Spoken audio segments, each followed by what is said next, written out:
Eu sou Luísa Leite, coordenadora de aceleração aqui na ACE, e esse é o Falando em Startups, o podcast para quem quer estar por dentro de tudo que o ecossistema tem a oferecer.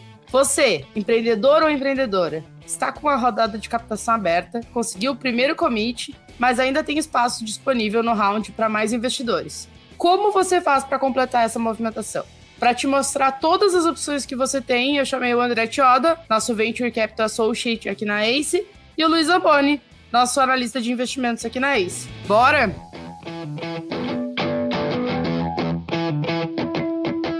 O Amboni está fazendo a sua estreia aqui no Falando Startup. Seja muito bem-vindo, Amboni. O André já é de casa. O Amboni também, mas é a sua estreia. Seja muito bem-vindo, Amboni. Não, obrigado, Lu. É um prazer estar aqui conversando com vocês hoje e poder passar um pouquinho do que a gente vê no dia a dia aqui. Prazer, Lu, estar aqui de novo e principalmente é uma honra estar dividindo aqui o Falando Startups com o Luiz Zamboni, analista Monstro, de investimentos, né? Monstro, esse é monstro. O cara é um A monstro. honra é minha. Eu me sinto aqui estreando no Santiago Bernabéu já. Olho pro lado, Toni Kroos, Modric, mas vamos tentar acompanhar vocês aí hoje.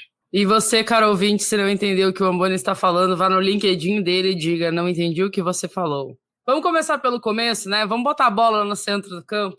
Como é que funciona uma rodada de investimento? Por onde que o empreendedor começa? Eu sei que isso é uma dúvida que o André recentemente participou de uma reunião que perguntaram para ele, né? A gente primeiro define o plano e aí define o tamanho do cheque, ou define o tamanho do cheque e depois define o plano do que a gente vai fazer com aquele dinheiro. Como que a gente estrutura qual é o tamanho do cheque que eu vou pedir? A gente vai conversar sobre tamanhos, tipos de rodadas e afins, mas como que eu sei qual é o meu caminho? É o dinheiro primeiro ou é o plano primeiro? O ovo ou a galinha? Bora, boa pergunta, Lu. Eu acho que também não existe uma receita de bolo, né?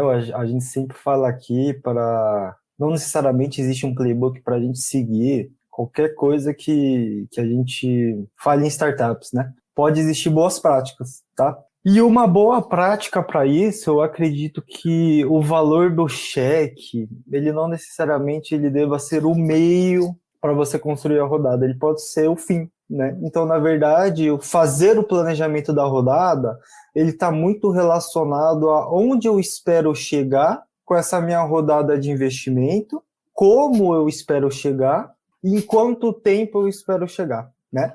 E aí a gente faz todo aquele exercício que a única certeza que a gente tem em projeção é que a gente vai errar, né? A gente nunca vai acertar na vírgula ali, mas é importante a gente fazer esse exercício de projeção, porque a gente também tem uma visão mais estratégica de um negócio, é o momento, né? Como a empreendedor ali está sempre na operação, empreendedor a gente fala que cobra o escanteio e faz o gol também, então está muito envolvido no seu dia a dia a parte operacional. E aí esse é um ótimo momento para você também ter uma big picture do seu negócio, né? Ter uma visão mais estratégica.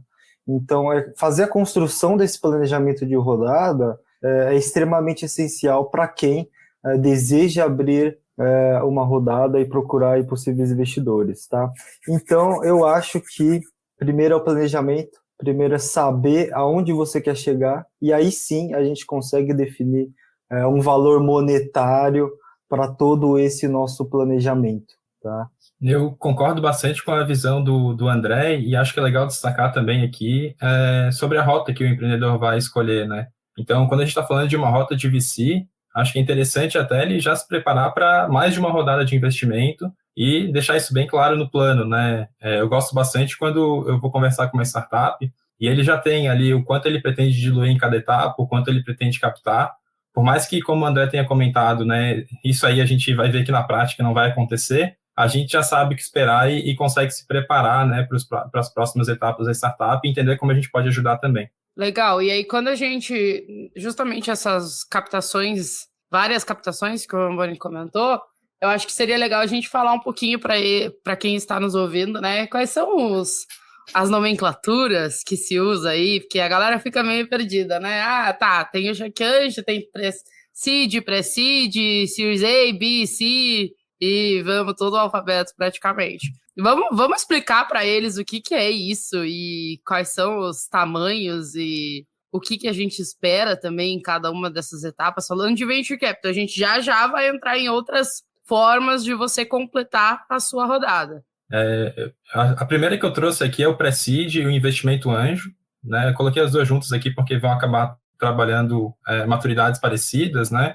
Que são estágios incipientes ainda, onde a startup não tem muita métrica para mostrar e não tem muito histórico para comprovar também. Então, o foco ali é validar o modelo de negócio, conseguir os primeiros clientes, e a gente acaba apostando muito mais na ideia mesmo e nos founders do que em métricas, né, da startup e previsão, projeção de futuro. Perfeito. E aí também coloco em conjunto, eu acho que o Omboni ele falou muito bem, juntando esses dois estágios, mas a gente poderia até dividir da seguinte forma, né? Eu tenho o Family, Friends and Fools, que são os 3 Fs, lá no começo, né? Então, por exemplo, tive uma ideia aqui, comecei a estruturar minha empresa de PowerPoint, comecei a modelar o meu negócio, tá? E aí, o primeiro investimento, querendo ou não, vem do empreendedor, eu acho, tá? Essa é a minha opinião. Por quê? Porque o empreendedor, ele está investindo ali recurso. E qual que é o recurso? Pode ser financeiro, porque ele está se bancando durante esse período. Pode ser de tempo também, porque ele poderia estar fazendo outra coisa se não empreendendo. Então, acho que a gente inicia com esse Family, Friends and Fools. Aí depois a gente vai para o que o Omboni falou, para o estágio de anjos, né? Então você já tem uma empresa mais estruturada, você pode estar com seu MVP ou começando a validar alguma coisa do tipo, e aí depois a gente tem o estágio pré-seed e seed, né? E de seed para trás é o que a gente chama de investimento early stage, tá? E aí o que seria então o investimento late stage, que é depois disso? Aí sim a gente tem ali série A, série B, série D, série C, e nas séries altas acaba também fugindo um pouquinho do conceito de venture capital, mas a dinâmica é a mesma, que é dos investimentos de private equity, né? E aí lá no final a gente tem as rodadas também. Mas uma forma de caracterizar esses estágios de investimento são os cheques, né? E aí passo a bola aqui pro meu amigo Omboni comentar um pouquinho. Boa. Na expectativa de cheque, assim, a gente pode pensar que um pré-seed vai estar levantando mais ou menos até R$1 milhão, né, nessa etapa. A gente vê alguns grupos de anjo também chegando nesses valores. No seed ali, acho que já cresce um pouquinho esse valor, né, chegando até uns R$5 milhões. Uma série A, os valores ficam ali entre 5 milhões e 40 milhões de reais. Para a série B, os valores costumam superar, né, os valores da série A, então a partir de 40 milhões, e vai seguindo assim para as outras séries, né, então até chegar ali no IPO que o André comentou.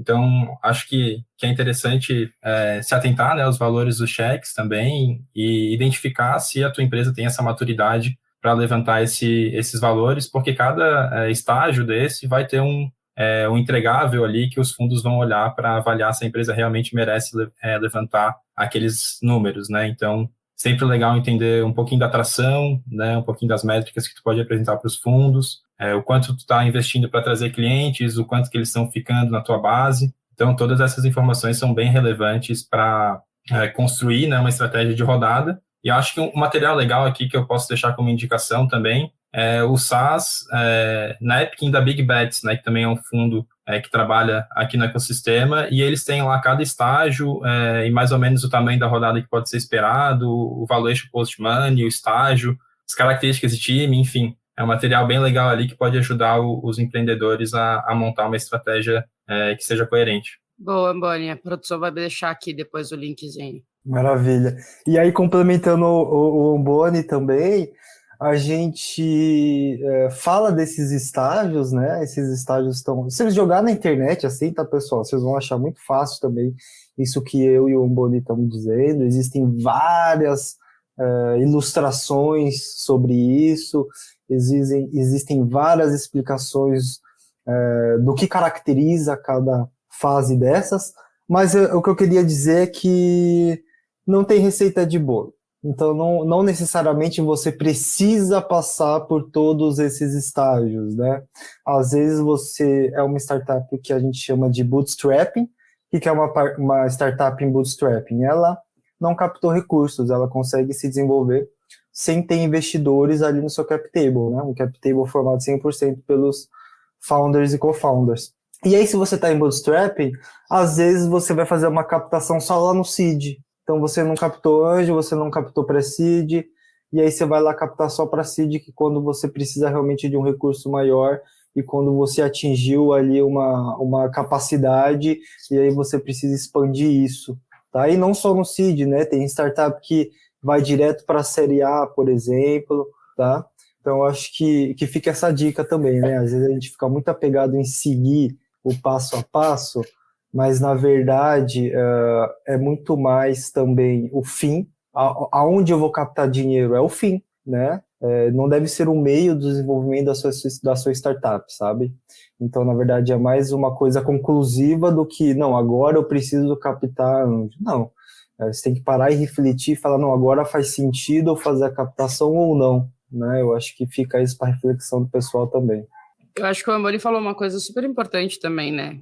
Eu decidi que eu vou ter X captações. Te planeja para isso, assim, porque é muito fácil de tu acabar te prejudicando o teu cap table. Vamos assim, a gente já viu vários casos aí, né? De gente que chegou já meio prejudicado o cap table porque não se planejou para isso, ou, né? Em tal rodada acabou diluindo mais do que deveria, por exemplo, e tudo mais. Então, eu acho que esse é um grande aprendizado, assim, planejamento ele não é inimigo, né? Ele, pelo contrário, ele é muito amigo do empreendedor e da empreendedora.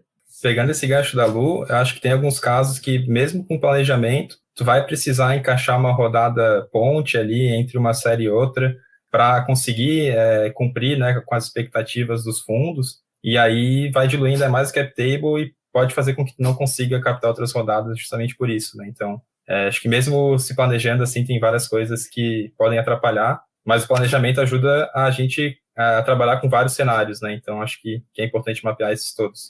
Perfeito, e uma grande falácia aí, um grande erro que eu vejo em empreendedor assim mais inexperiente, né, ou de primeira viagem, vamos dizer, é você querer um valuation muito alto, né? Então, o Boni, ele que lidera aqui a nossa frente de originação, ele sabe, né? Às vezes chega muito empreendedor aqui querendo um valuation super alto, né, quando comparado com a receita, ou quando comparado com o estágio de desenvolvimento da startup em si.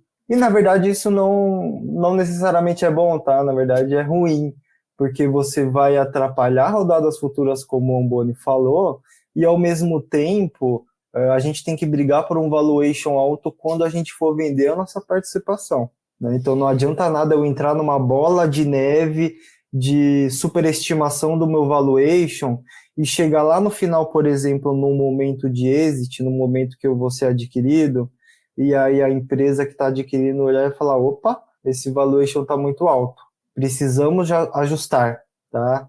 E aí é por isso que investidor não gosta de valuation hiperestimado, porque vai acontecer isso, e do lado do empreendedor também não é bom, porque pode chegar lá no final e você não ter o exit, não ter o retorno das suas ações no montante que você espera, sabe? Então, pode parecer que é bom hoje, mas no futuro você pode estar dando um tiro no pé. É bem essa a realidade. E o fato de ter dinheiro sobrando, né, pode fazer com que os founders se acomodem um pouco também ou busquem estratégias que não são tão eficientes assim no longo prazo, né? Então, acho que o André falou faz bastante sentido. Muito bem. A gente fala muito de Venture Capital, mas eu acho que é importante a gente explicar as outras frentes que o empreendedor pode usar para completar suas rodadas de captação, né? A gente tem aí o CVC, que está super hypado no mercado, todo mundo agora entende o que é um CVC, e a gente produz muito conteúdo sobre CVC lá no Growthaholics. Vão lá assistir e ouvir Pedro Van Gertner conversando um pouco sobre isso. Ele traz o LG também para a gente conversar sobre isso, mas eu acho que a gente podia dar um panorama geral, assim, tipo, quais são as outras opções que os empreendedores têm para captar dinheiro? Deixa eu puxar aqui, então. Eu acho que uma opção bem interessante para as empresas que estão ali nessa fase inicial é a captação por projetos de fomento, né, que a gente pode ver em algumas fundações de amparo, ali como a FAPESP. E o André pode falar um pouquinho mais também sobre o Centelha, né, que ele tem bastante experiência, mas acho que é um projeto que ajuda a tirar do papel, ali, dar um empurrão em alguns negócios iniciais que fazem bastante sentido. E aí tem algumas outras opções ali, como o próprio empréstimo tradicional, né, e o Venture Debt, que é uma modalidade um pouco mais nova, mas vou deixar o André falar um pouquinho sobre Centelha aí e esses projetos de fomento. Boa, Amboni. O Amboni já deu várias opções aí, né, de você buscar recursos alternativos ao Venture Capital e ao Corporate Venture Capital, que são os mais famosos hoje. Existem programas de incentivo ao empreendedorismo, por exemplo, né? E esses programas de incentivo ao empreendedorismo estão vinculados a políticas públicas, tá? Então, são recursos não reembolsáveis. Ou seja, o que seria recurso não reembolsável? Você não precisa necessariamente retornar esse capital e você também não tem contrapartida de equity. Então, é equity free. Então, por exemplo, startups iniciais ali, né, você que está em fase de validação, em fase de ideação, existem diversos programas desse tipo que eles concedem recursos financeiros e também alguns outros tipos de recursos, tipo benefícios, descontos, créditos, tá? Uma ótima fonte essa para quem está começando, né? Pô, eu vou fazer aqui... Então, já estruturei a minha ideia, criei o meu MVP, estou querendo captar um cheque um pouquinho maior, um cheque ali no nível de pre-seed e seed. O que eu teria de opção alternativa aqui? Você ainda conta com alguns editais e algumas linhas de fomento, que nem a FAPESP, que o Amboni comentou. A FAPESP ela coloca recursos diretamente ali, né, na startup. E você também tem o crowdfunding. Né, o crowdfunding hoje também está muito no mercado e é uma ótima opção também para quem tem uma startup que não esteja, às vezes, tão alinhado com a tese de VC. Uma ótima opção é você ir para o crowdfunding também, ou você ir por Venture Debt, que é uma outra opção. Tá? E aí, um pouquinho mais para frente do estágio seed, ou seja, no late stage, o que eu teria de alternativo no late stage? Você tem as linhas de créditos em comum, por que não? Tá? Às vezes, se você trabalha com hardware, você precisa produzir, você tem um fluxo de recebimento um pouquinho mais alongado, por que não, né, puxar uma linha de crédito para você estar ajustando o seu fluxo de caixa? Uma outra opção ainda seria também o Venture Debt, né? E hoje em dia também, dependendo da sua startup, dependendo de como você trabalha, da empresa que você tem, você também poderia, por exemplo, acessar algumas linhas de crédito especial de bancos de desenvolvimento, né? Por exemplo, do BNDES, né? Que existem algumas linhas ali mais vinculadas para empresas que trabalham com coisas mais relacionadas à ciência e tecnologia, por exemplo. Tá? Então, na verdade, a gente fica muito pensando assim, em Venture Capital e Corporate Venture Capital, quando, na verdade, existem outras alternativas no mercado também. E essas outras alternativas, elas não são tão comentadas como VC e CVC, justamente porque ou elas são mais novas, ou elas são vinculadas a um grupo menor de startups, tá? Então, assim, tem que fazer uma grande pesquisa. Eu acredito que na ACE, no blog da ACE, tenham materiais desses. E fica aqui a dica para quem não está conseguindo captar em VC ou CVC, por exemplo. A gente sempre fala por aqui que o equity, né, é o dinheiro mais caro que tu vai conseguir captar. Então, prestar atenção e estudar um pouco mais nessas opções que não envolvem o equity, acho que é uma vantagem bem importante para o empreendedor, assim. A gente vê negócios que estão com uma solução bem mais robusta do que eles estariam se tivessem seguido por uma rota de VC exclusiva, né? Então, mesclar essas opções acho que acaba sendo bem interessante.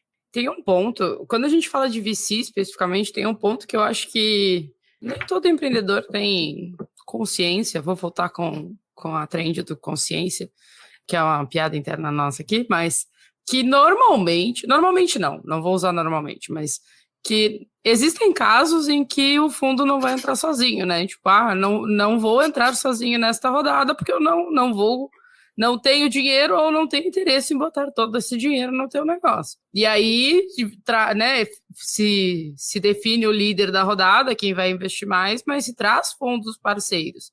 E a gente conversa muito e troca muito de flow com outros fundos justamente por isso. A gente já, inclusive, né, fez algumas rodadas em conjunto com outras pessoas e estamos estudando outras, e eu acho que isso é uma coisa legal da gente explicar para o empreendedor, né?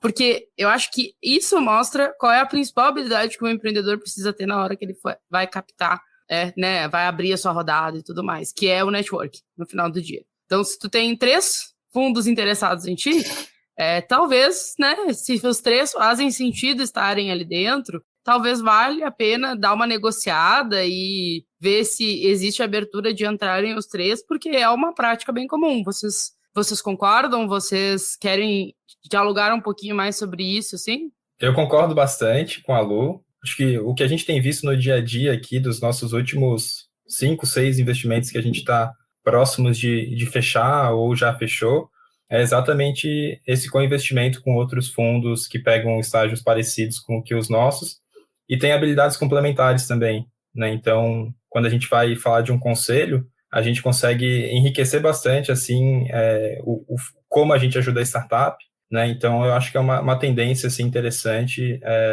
e que vários fundos estão usando para deixar a rodada mais robusta, né? E conseguir ajudar mais a startup.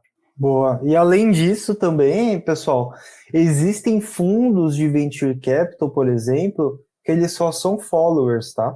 Então, quando existe uma rodada com mais de um investidor, geralmente a gente tem um investidor líder, né? Então, geralmente o investidor líder, ele coloca o maior cheque e ele acaba definindo as condições da rodada também. E aí, o outro investidor que está entrando para compor a rodada, em geral, ele está com um cheque menor e ele acompanha as condições colocadas pelo líder. Então, a gente chama ele de follower, tá?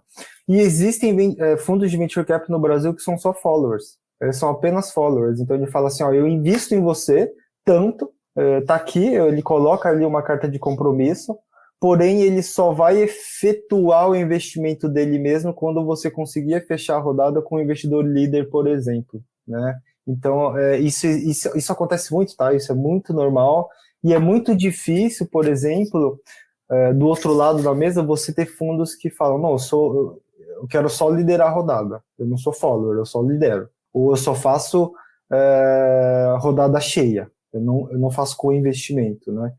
A gente não vê muito isso não, tá? A gente faz troca de deal flow com quase todos os fundos de Venture Capital e Corporate Venture Capital do Brasil, e pela dinâmica só de você estar fazendo uma troca de deal flow, né? Então, eu vi uma startup legal aqui, mas a minha tese de investimentos, eu invisto X, e ela está procurando X mais Y. Cara, essa startup é muito boa, eu acho que tem muito a ver com o fundo de vocês. Vocês não querem dar uma olhadinha para entrar com a gente? Então, isso acontece muito, tá, pessoal? Por isso que diz também que o Venture Capital é muito de relacionamento, né? Porque querendo ou não, você vai voltar a encontrar com o investidor X ou com o empreendedor X durante a sua jornada. E uma coisa muito engraçada que é raro de acontecer, tá? Mas acontece, mas é muito raro. Às vezes a gente dá uma negativa para o empreendedor e a gente não está falando que a empresa dele é ruim ou que o empreendedor é ruim, não, tá?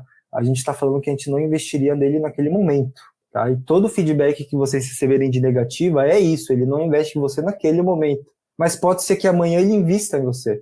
E aí uma coisa muito engraçada que acontece pouco, mas acontece, é o empreendedor ficar bravo, né? Tem uns empreendedores que recebem uma negativa e eles ficam bravos, então, você não tá acreditando no negócio, não sei o que lá, tipo, chega a ficar assim, magoado com a gente, né, e ser duro com a gente também. Mas assim, né, relacionamento. Uma hora você vai estar no deal flow de outro fundo, e aí esse outro fundo vai falar, essa startup vocês já analisaram? E aí a gente vai falar, já analisamos, e aconteceu tal coisa, sabe? Então, isso existe aqui, tá, pessoal? Fundos de Venture Capital se conversam, empreendedores se conversam, investidores e empreendedores se conversam também. Então, cria um relacionamento muito bom. Startups que chegam para a gente aqui, por exemplo, a gente tem investidores dos nossos fundos aqui, né? Então, a gente tem algumas startups que são indicadas pelos nossos investidores. E não é por causa disso que ela vai receber uma atenção super especial, não, né? Ela vai entrar no nosso deal flow normalmente como qualquer outra startup. Porém, esse investidor ele já pode chegar e falar, puta, esses empreendedores, eles são fora da curva. Eles fazem acontecer por causa disso e disso e disso. Então, para a gente já chega brifado, sabe? A gente já chega com uma análise a mais, tá? Então, mantenham esse bom relacionamento que vale a pena também. Vamos fazer um exercício? Vamos fazer um exercício de se vocês Bora. fossem um empreendedor, né? Lembrando que o nosso podcast é voltado para você, empreendedor e empreendedora que está nos ouvindo.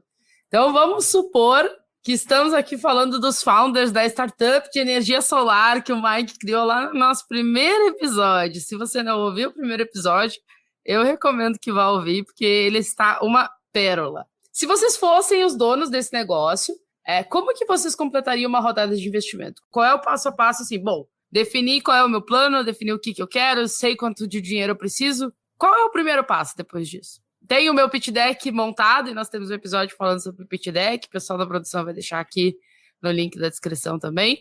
Mas qual é o primeiro passo depois de tudo isso pronto?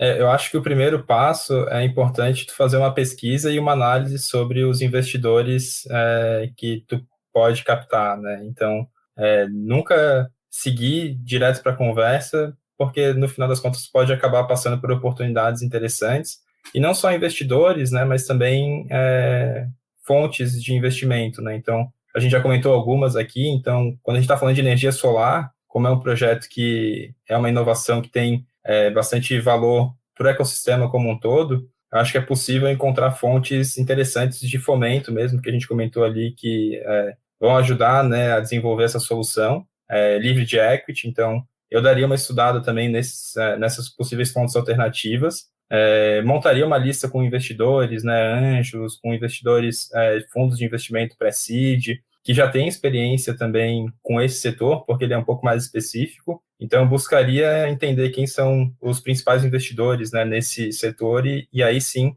a partir dessa lista, eu começaria a conversar com eles para entender se faz sentido dentro da tese deles, né, e apresentar um pouco da startup para pegar feedback também e entender a percepção deles.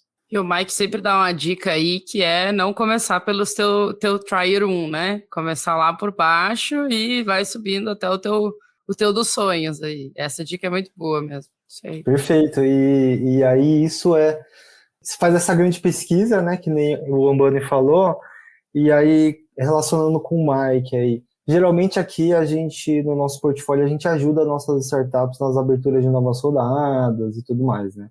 O que a gente sugere para eles, faça essa pesquisa, faça essa lista e segmente essa lista, né? Então defina ali 3 grupos de prioridades, né? Prioridade A, B e C, sendo que A é a mais importante. Então começa fazendo apresentações para esses investidores do grupo C. Por quê? Porque a partir dali você vai conseguir pegar alguns feedbacks deles, tá? Então, algumas coisas do tipo, tem perguntas que vão se repetir. Então, se tem pergunta que está se repetindo ali, você sabe que provavelmente está faltando no seu deck ou está faltando no seu pitch. Então, você já pode incluir isso ali, né? Outra coisa, às vezes visualização de algumas informações, né? Às vezes a gente está escrevendo para a gente estar subentendido o que aquilo quer dizer. Mas conforme outras pessoas vão olhando e dando feedback, pode ser que seja confuso, pode ser que você precise apresentar de outra forma, e aí você coloca aquilo de outra forma no deck também. Uma outra coisa, a gente vê alguns pitch decks com muita informação. Então, claro, né, aquele é um momento que eu quero apresentar para o investidor, então eu quero que ele saiba de tudo. Então, de duas uma, ou você escreve muito no pitch deck de 50 páginas não dá, tá, pessoal? Early stage pitch deck de 50 páginas não rola, é umas 12, 15 páginas aí no máximo. Ou outra, no momento ali da gente fazer o nosso pitch para o investidor, a gente falar muito. Então você fala, porque você quer cobrir tudo, sabe? Só que, na verdade, eu acho que isso é mais um erro. Eu acho que o deck e o seu pitch tem que prender a atenção do investidor, tem que chamar a atenção do investidor e tem que estimular o seu investidor a fazer perguntas. Então, no momento que você estiver lá fazendo o seu pitch, no momento que você estiver em um roadshow ali de fundraising, deixe um tempo para o investidor perguntar e falar, né? Perguntas e respostas tem que ser rápido. O investidor ele vai ser rápido nas perguntas e aí você também pode ser rápido, sucinto, claro nas suas respostas, sabe? E aí no seu pitch é mais fazer esse estímulo. Então, olha aqui a minha atração, não sei o que lá, taranana, E aí ele vai falar, pô, mas por que o cara tracionou desse jeito? E aí deixa isso, às vezes, por um momento de perguntas e respostas, sabe? E aí é um momento teu também de falar um pouquinho mais da sua empresa. Porque às vezes se a gente vai falar com o empreendedor, a Amboni sabe muito bem isso, às vezes a gente pega um empreendedor que fala, a gente vai fazer uma pergunta, ele corta a gente, fala. Cara, isso vai acabar desviando a nossa atenção, tá? Não vai prender tanto a nossa atenção quanto prenderia, e aí, querendo ou não, o investidor ele se afasta um pouquinho desse deal, tá? Então, eu acho que é esse um grande momento também, e que eu acho que esse é um dos maiores erros que eu vejo em apresentações de pitch, tá? Pegando esse gancho do André, semana passada eu estava conversando com algumas startups que iam participar de um pitch day de uma cliente da nossa consultoria, e eu estava falando exatamente isso, e o Daniel, que é CEO da UP, que também participou e deu algumas dicas de pitch, e um ponto que eu acho que é bem relevante é saiba quanto tempo tu vai ter de apresentação e tenha material para esse tempo, né? Então, tenha material ali para uma apresentação de 3 minutos, tenha material para uma apresentação de 5, tenha material para uma apresentação de 10, uma apresentação de 15, e assim vai. E tenha também um pitch para tu enviar para o investidor e um pitch para apresentar para o investidor. Às vezes a startup envia para a gente um pitch que só tem imagem, e aí para repassar essas informações é um pouco mais difícil, né, do que quando é um pitch já completo com as informações que a gente precisa ali. Então, eu acho que essa é uma dica assim, que a gente pode dar também. E a questão de tempo assim, é super importante, né? Se a gente marca uma reunião de 30 minutos, não precisa ter uma apresentação de 25, porque vai sobrar 5 minutos para algumas perguntas e não vai ser tempo suficiente para tirar as dúvidas. Então, tem que saber trabalhar com esse tempo e usar da melhor forma possível para que o investidor também saia com o objetivo dele cumprido também. E aí, às vezes, é que nem entrevista de emprego, né? Então, quando eu estava, por exemplo, sendo entrevistado aqui pela Ace, eu fui lá procurar saber da Ace, em quem que a Ace está investindo, entrei no LinkedIn, fui procurar saber quem que eram os colaboradores da Ace, quem que eram as lideranças da Ace, para tentar traçar uma tendência, né? Então, que tipo de perfil que a Ace gosta, tá? Então, acho que isso é muito válido com o investidor também, né? Dá uma pesquisa, entra no site do seu investidor, entra no LinkedIn lá dos analistas e das lideranças ali também da gestora, para ver o que eles estão postando. Tenta bater um papo com as investidas. Tenta bater um papo com as investidas, exatamente, Amboni. Fala com as investidas lá. Isso é um negócio, né? A gente foi surpreendido essa semana. Foi? A semana passada, agora eu já nem me lembro. Mas, tipo, com um empreendedor que a gente foi fazer uma proposta e ele, não, porque eu conversei com 2 empreendedores que foram investidos por vocês, eu conversei com mais fulano de tal que conhece vocês, e mais um CVC que conhece vocês, e não sei o quê. E aí, é aquele momento que a gente, como investidor, dá uma geladinha, né? Assim, opa, não, eu não fiz merda no mercado, vamos lá, o que estão falando de mim? E eu acho que isso é uma coisa que a gente tem que incentivar cada vez mais, né? Tipo, façam isso, né? Conversem com as pessoas, conversem com os investidores, porque é nessas horas que nós não levamos nenhuma surpresa, assim, né? Ficamos bem felizes né? Ficamos felizes com o comentário, mas nessas horas, às vezes, a gente descobre algumas coisas que são obscuras deste mercado, vamos chamar assim. A gente vai ter que gravar a produção, vamos ter que gravar o podcast das fofocas do ecossistema. Se você aí, ouvinte, quer esse episódio, manda uma mensagem para mim no LinkedIn, manda uma mensagem pro Pedro Carneiro, pro Mike, pro André, pro Amboni, que nós vamos gravar isso aí. Se vocês quiserem aí a Rádio Peão do Venture Capital, já mandem mensagem aí pro pessoal da Ace, mas eu acho que é essa o grande gancho mesmo aqui da conversa, né? Analisem os seus investidores também. E aí tem uma coisa que o André comentou que eu queria só entrar um pouquinho antes da gente terminar, assim, né? Que ele comentou que a gente ajuda muito as do nosso portfólio nas suas segundas ou terceiras rodadas de captação, assim. E eu acho que isso é uma coisa importante da gente levar pro empreendedor e para a empreendedora que está nos ouvindo, que é escolham bem os seus parceiros, porque eles precisam conseguir abrir portas para vocês. Os seus primeiros investidores, né? Trouxe um investidor anjo. Ele tem que ser uma pessoa que vai te trazer o dinheiro, mas vai te trazer, né, o smart money, que é o que a gente fala tanto, né? Porque as conexões existem, e é isso que os meninos estão falando aqui para vocês sei lá, 30 minutos de episódio. O pessoal dos fundos conversa, né? Então, escolham bem os seus primeiros parceiros, porque eles vão ser um pouco da imagem de vocês também. Por isso que a gente fala tanto da importância de escolher bons investidores, porque eles são teus sócios. Então, né, se tu não quer que um teu sócio, um co-founder teu tenha um comportamento inadequado, vai querer que um investidor teu também tenha um comportamento inadequado, ou vá falar mal de ti para outros fundos, ou não te conecte com outros fundos, ou seja odiado por outros fundos. Então, eu acho que isso é uma dica bem importante aí para quem está nos ouvindo, porque no final do dia, empreender, eu sempre digo aqui, né, que empreender é a arte de se foder. E quando a gente escolhe alguém errado do nosso lado, é mais fácil ainda de se foder, gente. É muito mais fácil. Então, né, a gente fala aqui com 10 anos de experiência no mercado, de que os parceiros certos são muito importantes. E são importantes até para as rotas de saída. A gente já conversou sobre isso em outros episódios aqui de M&A. Porque se tu quiser fazer uma rota de saída e lá no teu board as pessoas disserem não, é não. E quem é que está no teu board?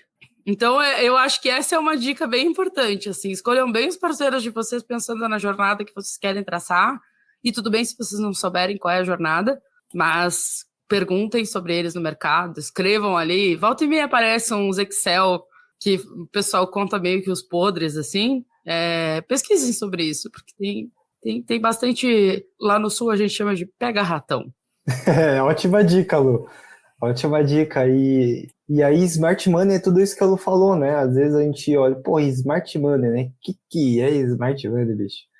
Às vezes, em geral, o pessoal acha que Smart Money é alguém que ajuda você a fechar contrato, né? Alguém que te apresenta para cliente. Em geral, o pessoal acha que é isso. Mas não é só isso, né? E isso nem é o mais importante, tá?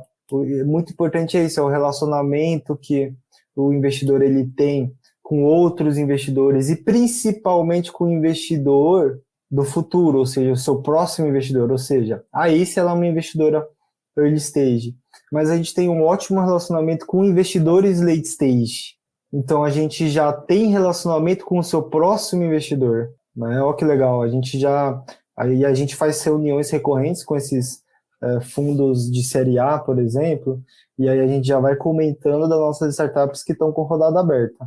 Né? Uma outra coisa muito legal, investidores pró-empreendedores, que é o que a Lu comentou.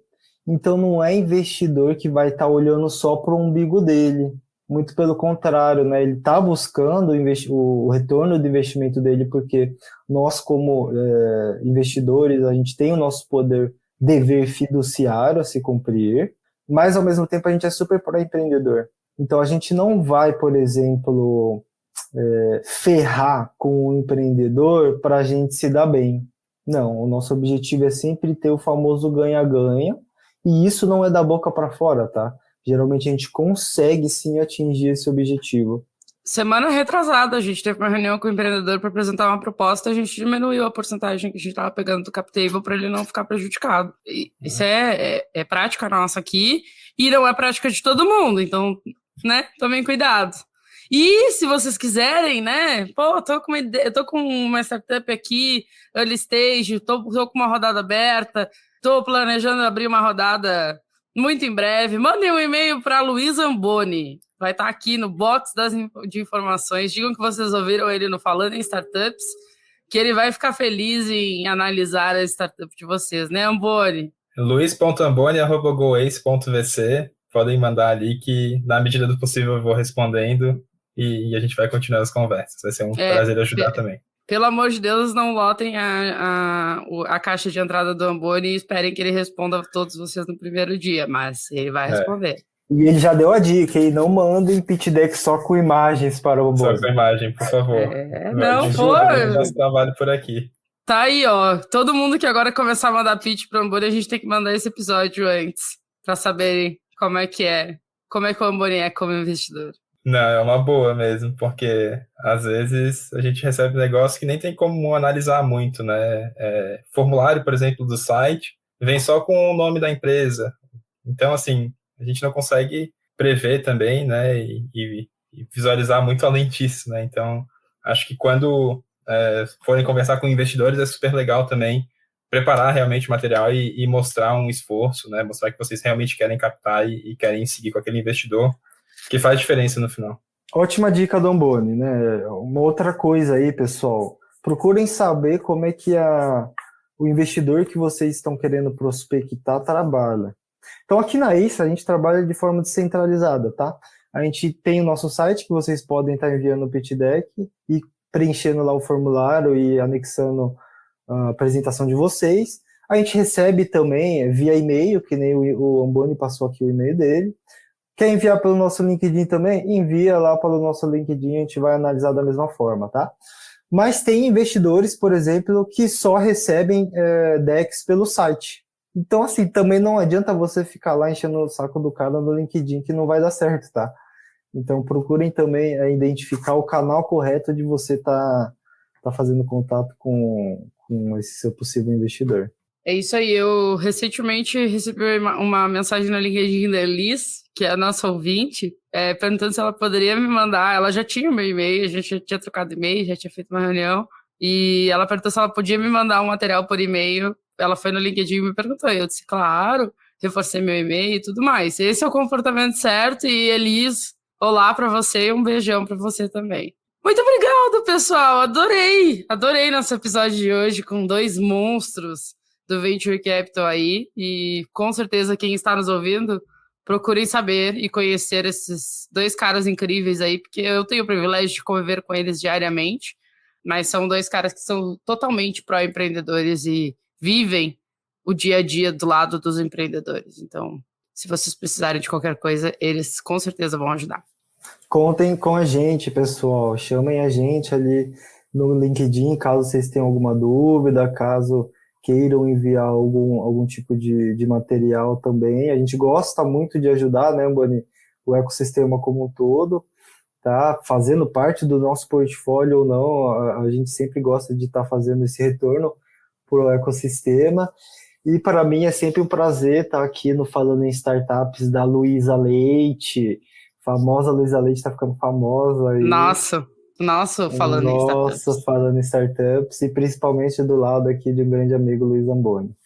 Valeu. Pessoal, eu que agradeço aí o convite da Lu também. Mas é o que o André falou, né? A gente está super disponível para ajudar, sendo conversa de investimento. Tem o meu pitch deck pronto, não tenho pitch deck pronto ainda, quero entender um pouquinho mais como eu posso criar. Então, mandem mensagem, mandem e-mail, que a gente está sempre super disponível para ajudar. É um prazer aí, né? A primeira participação do Falando em Startups com o Lu Leite. Então, obrigado aí pela oportunidade. Valeu, meninos. E se você gostou desse episódio, segue o nosso podcast na plataforma que você está ouvindo e avalie ele com 5 estrelas. É super importante pra gente. Temos novos episódios toda segunda-feira, então é só acompanhar no teu feed. Todos os contatos da nossa bancada estão aqui no link da descrição. Até o próximo episódio e tchau!